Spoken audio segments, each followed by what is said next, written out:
In this video, I'm going to show you how to locate your store locator's locations. This is an example list of the locations.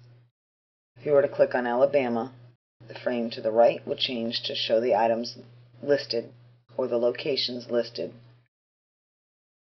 Let's move back to the website Forge members area so I can show you where to find these inside the members area. First, click on the name of the site you want to work on. Click on Modules. Select the Store Locator module, and then select Locations. This is where you'll find all of your locations listed. If you want to add more, click on Add. If you want to delete any, put a check mark in the Delete column and click Apply at the bottom.